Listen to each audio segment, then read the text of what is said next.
Today's guest is a best-selling author, journalist, podcast host, and professor at the NYU Stern School of Business. Her mission is to help people make better decisions, live more intentionally, and lead with purpose. Please welcome Suzy Welch. Hi, Suzy. Hi. Thank you so much for being here today. My great pleasure. Thank you for having me. I'm so excited to sit down and chat with you. I'm such a big fan of yours. Thank you. I would love for our lovely audience, if you could kind of just give a little bit of an overview of how you would define yourself and your amazing career. How long is this podcast? I mean, we have all the time in the world, but I know. Hours. No, look, I am my technical titles. I'm a professor of management at NYU Stern School of Business, and I also teach a class called Becoming You. But I'm also a bunch of. Isn't everybody just a series of commas? I'm an author. I have written a bunch of books about self-discovery and decision-making, and I have had a career in broadcast journalism. And I mean, that kind of is the umbrella of it all. I'm a business journalist. I'm very curious because this is something I personally struggle with a lot when creating a media company. How were you able to find your editorial voice? It took decades. I mean, I've always been, I don't sound like a jerk, but I've always been a capable writer. I've been a good writer. I was able, when you become a writer, the term writers use amongst themselves is, so-and-so hears the melody. So I heard the melody pretty early that I could write, I could communicate that way.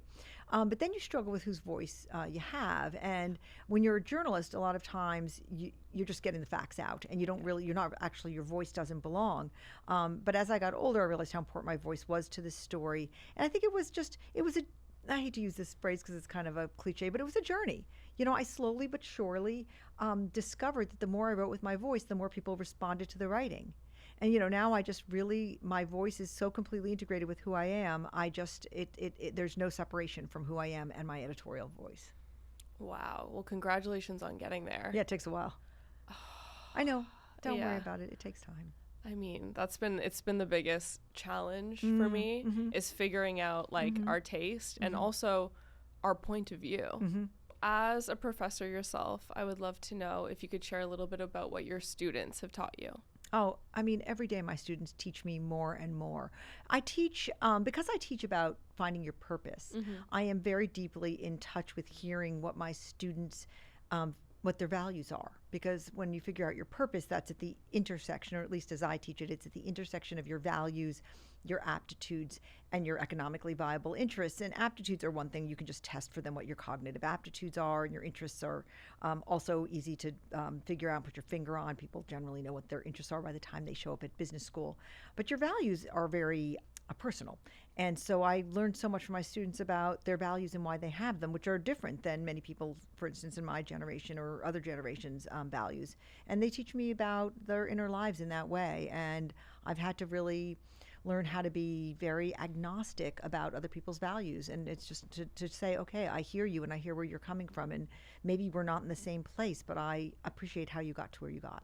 I love that. And I'm curious, how have you noticed that these values have changed compared to, let's say, your generation versus you're seeing the values now from university students? So we have a lot of data. I have a tool called the Values Bridge. 65,000 people have taken it, and it measures people's values and it rank orders them. I am one of those now. Okay, good. So we have that data for 65,000 people. So I don't have to intuit or infer what people's values are. I know how the values are different between the generations.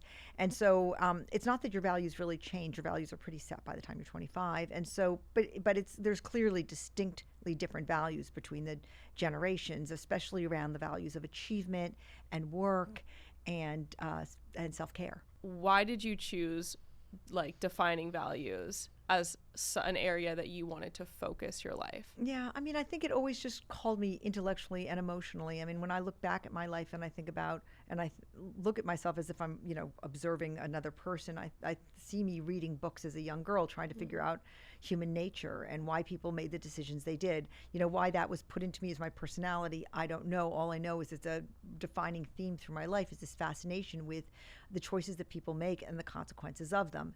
And that evolved, and it was no surprise then that I was drawn when I was in business journalism to writing about careers, because careers is a place where your values really show themselves, and career unhappiness can so much be linked to all the stuff that that people experience and then repress in their lives about their values and their wants and their needs. And so when I finally got around to inventing the methodology of Becoming You, I knew that it was that we had to excavate 3 data sets to figure out what our purpose was. And the 3 data sets are your values, your aptitudes, and your interests. Aptitudes and interests are not quite as hard to excavate as values. And so I wanted to understand what was the best thinking and the best way of getting at values. And so I felt compelled, really, to create my own inventory and to have a construct that was tested and scientifically validated as it was, and put it out there into the world. Well, and as someone who's taken the test, first of all, thank you for that work. And as someone who's taken the test, it was very easy to complete in the sense of it's very user-friendly. Thank you. And the questions don't feel like long and drawn out. It almost, to me, when I was taking it, it made me feel like I wanted to act on instinct. Like I was trying to take the test with the vision of like, let's not think too hard on this. We'll think about it, but let me answer honestly. That's great. Thank you for that feedback. I mean, those questions are real science, coming up with them. And then you have to find out if all the questions that are testing the same variable track together and which one, it is. I have learned so much about psychometrics and user behavior in the past couple of years. It's kind of mind-blowing. Well, and I strongly believe that they need to start teaching this in schools, like at a younger and younger age, because as you have mentioned also on your podcast, that like there are very few professions that are taught to young people in school, and a large part of my audience are, university college level women that are trying to figure it out. So the reason I'm so happy to have you on today is specifically to talk about, okay, if you're kind of maybe stuck in life or trying to figure out your purpose, the tools that you have created are super valuable for, first of all, of course, women, but everyone to really get on board and kind of help to understand themselves, because it takes a lot to do that work. And a question I have for you is, as someone who is, teaching young people all day, when do you go to, okay, let's take it back to kind of like psychology or tactical thinking? When a student, let's say, comes to you with a problem, or even as a mother, if one of your children come to you with a problem, how do you know when to say, you need to really look inward to like figure out if this aligns with your values, or is this just like a tactical problem that you're having? Do you look at them as different things? I have a slide that actually says you have to be existential and tactical at the same time. Okay. I mean, I don't think people separate them too much. They go away and they ponder their higher purpose, and then they come back and they start looking at jobs and they don't do the connection. I think you have to be both. I mean, I think everybody loves that quote, tell me, what are you going to do with your one wild and precious, what do you plan to do with your one wild and precious life? And they all focus on the wild and precious life, and I'm focusing on the planning. And I think that you just can't be up in the clouds, because you have to wake up and go to work. And so the work of Becoming You, the methodology, one of the reasons it works so well is because it knits those together. You look at your values, which can be quite metaphysical, and they're very, very profound, but then you've got to think about what are your aptitudes, what can you actually do really well every day. And then of course you want to engage your mind and your heart, so then we look at interests, and then we synthesize it with a tool called the Career Catalyst, and it tells you, okay, given all that data, here are 5 jobs you might really consider. And then you have to do the hard work of thinking, okay, which one of these is going to be for me? I mean, at that point I can't tell you what to do, but I can tell you, here are 5 things that really match your values, your aptitudes, and your interests. And the problem is that so many times for young women, you're just told to go live your purpose, and then nobody ever tells you how. I know. And that was the hole I was trying to fill when I set out to do this a couple of years ago. It's like, I'm tired of people telling the world to go find their purpose. What do you think? You pluck it out of the air? You don't. It's really, really hard work to figure that out. That's huge. I completely agree. And a lot of time they'll be like, go on this trip, or, it doesn't work. No, it doesn't work. You come back more confused than when you left. And you just spend a bunch of money and maybe get a little bit drunk. That's right. It's there's some fun along the way. Yeah. But it doesn't do what you needed to do. No. Right. And I know you added an additional value to the value system, belovedness. I'm very curious. I know that was something that happened after the fact, and you recognized that needed to be a value. You went from having 15 values to 16 values. I'm curious, in terms of data and where you've landed now, what you're seeing in early stages of that new sort of value showing up in people's charts? Yeah, it's an interesting question, and everybody wants to know where belovedness, which is the value that reflects how much you want to be in a partnered relationship, where it's showing up. We only have 6,000 data points on it because the value has just recently been introduced to the methodology, and so it's a little early to say. And then we'll start cutting it by generation and gender. So I think I'm gonna take a rain check on that one when we have more data, and then we replicate it.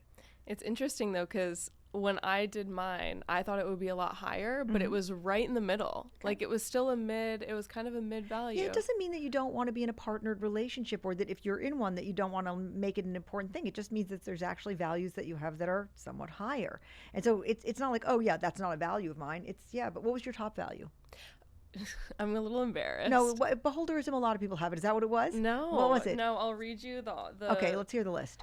Okay, number 1 for me was affluence. Okay, it's fine. There's millions upon people who think that economic security and affluence is a top value. If you're not hurting anybody with that value, then it's your value to have, and you have your reasons for it. And sometimes people who have that value have come from very modest backgrounds, and they say, "I want to support my parents" or whatever. Well, that's what it is. Okay, yeah. So there's no that you should be, wear it proud. I mean, I oftentimes in class I show a quote from Nicki Minaj saying, "When I was young, I used to wake up every day and get down on my knees and pray to God I'd be rich." I mean, and nobody minds it when she says it. So I think don't be. Your values are yours. If you're not hurting anybody, just own them. Okay, well, I appreciate that. I needed to hear that because I was a little embarrassed when I got the results back and didn't tell anyone. No. So yeah, affluence was number 1, but then I had like a 0 gap in it. So I was like, that suggests that you're comfortable right now, and that it's not like you have it and you like the level of economic security you have, and your life is not going to be driven by having significantly more. Yeah. If you have 100% gap, then it tells a different story. And the values bridge tells you a story about what you have and what you want. Yeah. So that was number 1, which was very shocking to me. I didn't know that about myself. Interesting. And then number 2 was achievement. Yes. Okay. But there was a gap there. I believe around 30%. That's something I pay attention to. So achievement is the value of wanting to have success that others can see. I have high achievement. I think it's a personality type, but it's also when you feel fulfilled. And, if you are working and ambitious and run a company, if you didn't have achievement, I'd be kind of concerned about you. So I think that's perfect. That's, I'm cheering you on with it. It's different. Okay. It's interesting for Gen Z, which I'm not sure you are. You're not. How old are you? So I'm on the cusp. I was born in 1995, so I'm 29 years old now. So you're a little bit above Gen Z. For Gen Z, achievement overall typically comes in at number 11. Typically. Crazy. Yeah. Interesting. And 60% think it's too present in their life. Wow. So you are unique in that way. And again, this is your choice. Yeah. Okay, I'll give you the other 3. Then radius, which I was very proud and aligned of. Yep. I was like, okay, that actually makes a lot of sense for me. Radius is the value of wanting to change the world in an important way, in a systemic way.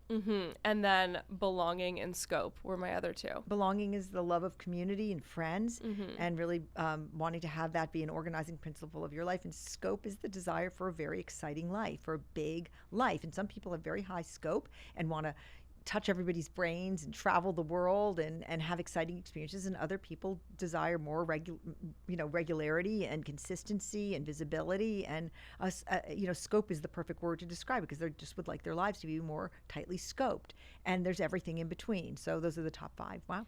Yeah, so it was really fun, very eye-opening. It was interesting to me that place was my last one. It was 16 on my list. It means you could live anywhere. Which that's truly what it is. Right. Yeah. And which so was when you interesting. when you place as number 1, it's like me. It's like when I leave New York City, I have hives. I just have to live one place and one place only. When you have low place as a value, it means you can go anywhere, and that's great. I mean, it all depends on what you want. Well, I moved 9 times growing up. Okay. So I think that probably also has something to do with it. But sometimes that gives people very high place, because they say, I've moved 9 times and I'm not moving anymore. And other times it makes people realize that moving is kind of a cool thing. And so there's different reasons that these things present for. Yeah, well, amazing. Thank you for going over that. I'd love to kind of just like take a step back and actually, can you explain to me your theory on relationship mapping and why that is important?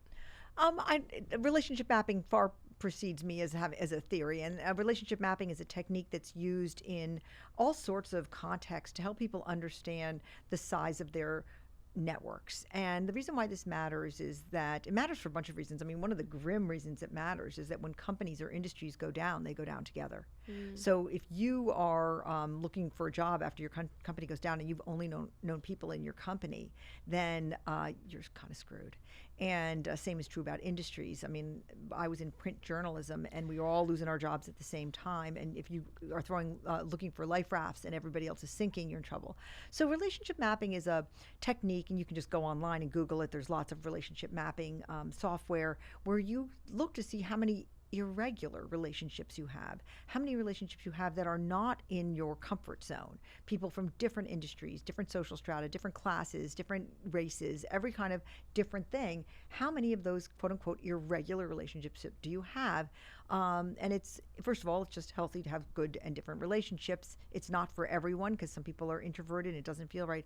But from a professional point of view, the more relationships you have outside of your comfort zone, the more flexibility you're going to have when you need to change direction.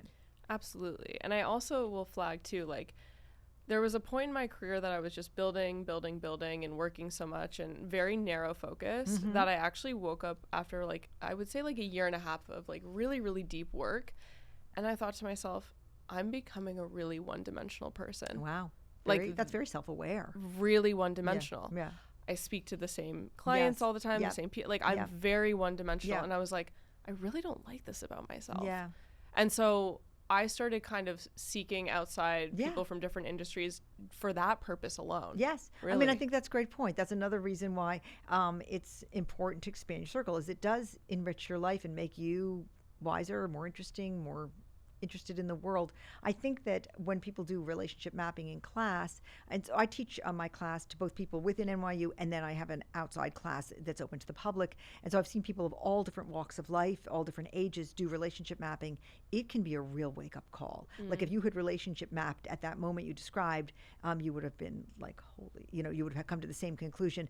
Relationship mapping can really spur you to see, I am really got a narrow, very tightly knit circle. Yeah, which is a good and a bad thing, I guess. Right. There's good things about it because it gives you love and support and camaraderie, but it's pretty fragile. I agree.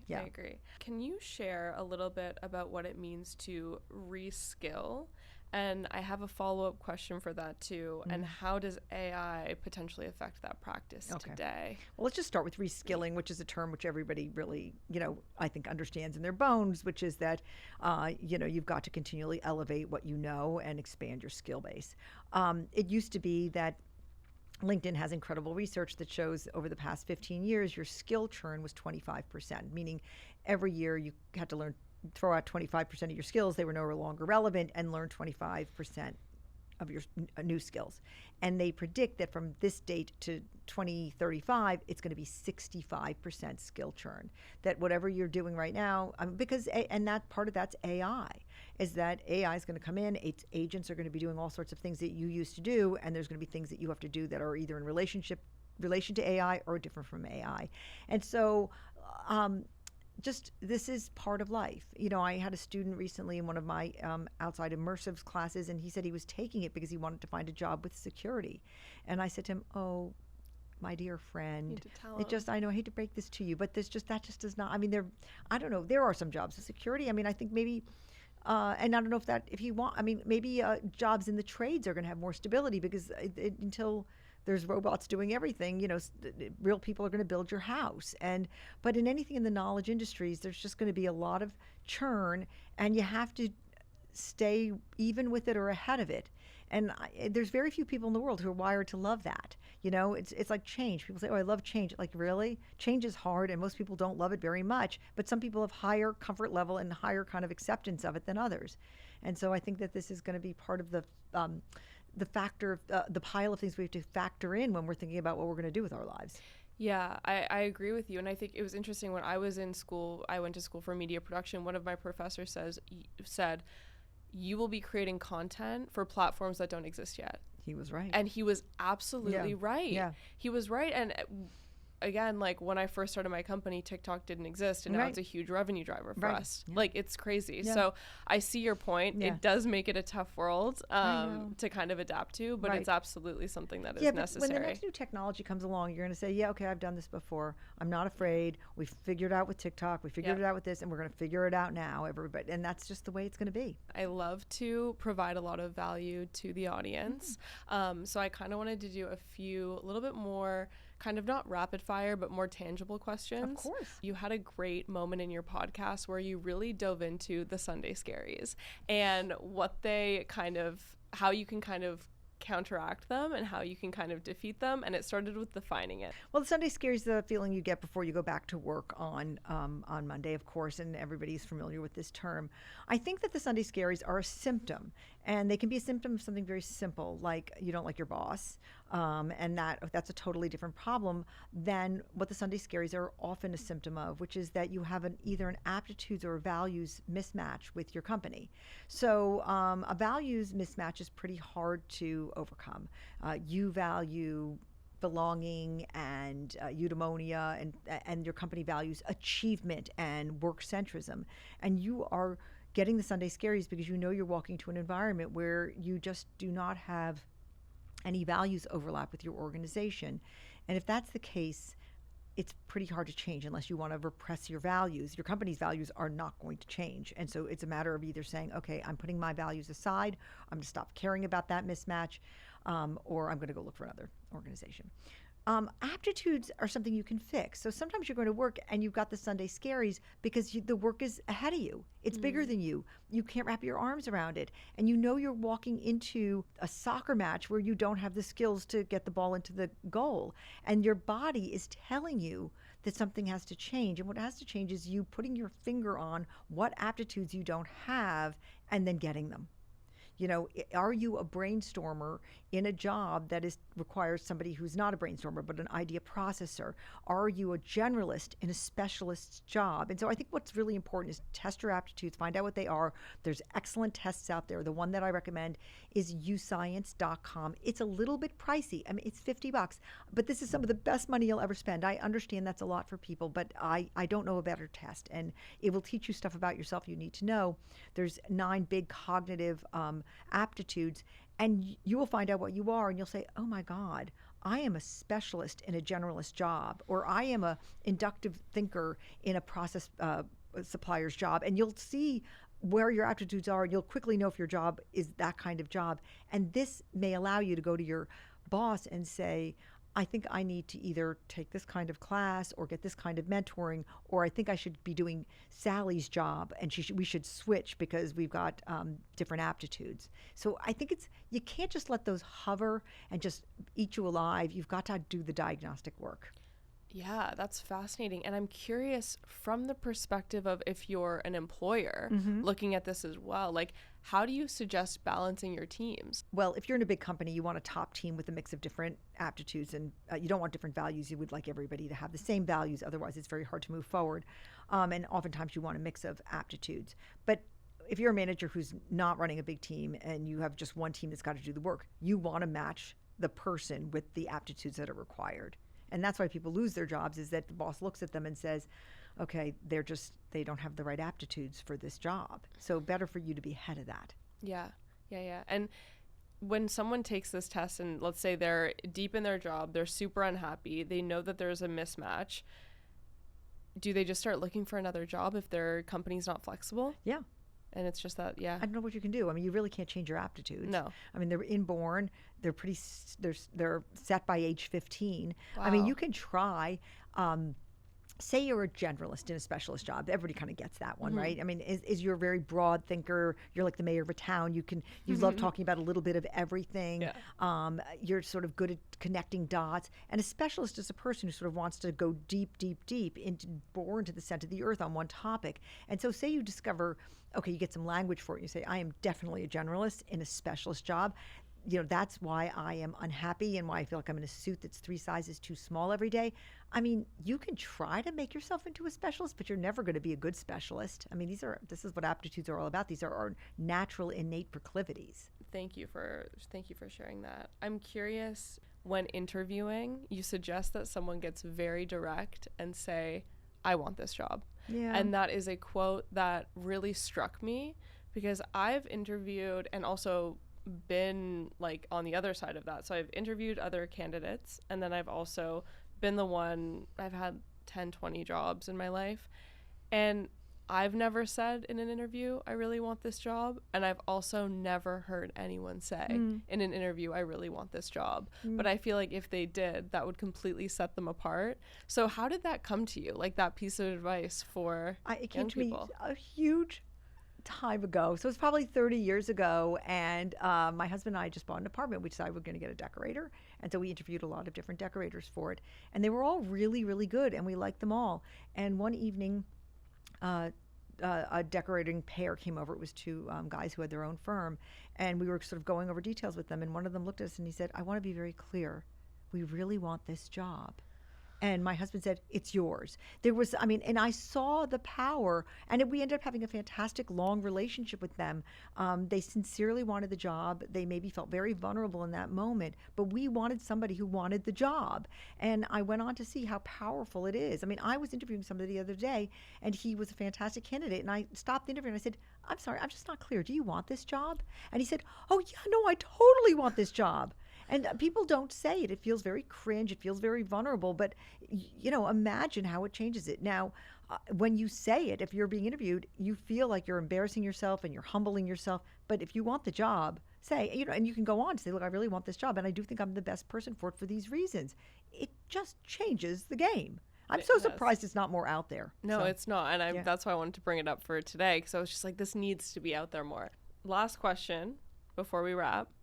Can you explain a little bit more about your quote, what's not transformed is transferred? Yeah.